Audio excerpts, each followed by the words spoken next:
बांग्लादेश में भारत से नफरत जोर पकड़ गई। बांग्लादेश के यौम तासीस पर ढाका में हजारों मुजाहिरीन ने भारतीय हाई कमीशन पर धावा बोल दिया। बांग्लादेशी मीडिया के मुताबिक ढाका में तालिबे इल्म रहनुमा उस्मान हादी पर कातलाना हमले के खिलाफ एहतजाज किया गया। मुजाहिरीन ने भारतीय हाई कमीशन की तरफ मार्च किया, जहां शुरा ने भारतीय हाई कमीशन के बाहर लगी रुकावटों को तोड़ डाला। मुजाहिरीन ने हमले में मुलविस अफराद और हसीना वाजिद की फौरी हवालगी का भी मुतालबा किया।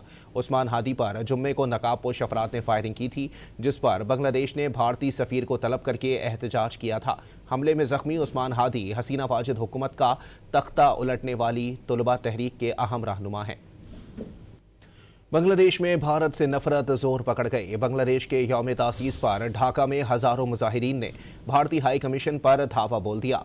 बांग्लादेशी मीडिया के मुताबिक ढाका में तालिबे इल्म रहनुमा उस्मान हादी पर कातलाना हमले के खिलाफ एहतजाज किया गया। मुजाहिरीन ने भारतीय हाई कमीशन की तरफ मार्च किया, जहां शुरा ने भारतीय हाई कमीशन के बाहर लगी रुकावटों को तोड़ डाला। मुजाहिरीन ने हमले में मुलविस अफराद और हसीना वाजिद की फौरी हवालगी का भी मुतालबा किया। उस्मान हादी पर जुम्मे को नकाबपोश अफराद ने फायरिंग की थी, जिस पर बांग्लादेश ने भारतीय सफीर को तलब करके एहतजाज किया था। हमले में जख्मी उस्मान हादी हसीना वाजिद हुकूमत का तख्ता उलटने वाली तुलबा तहरीक के अहम रहनुमा हैं।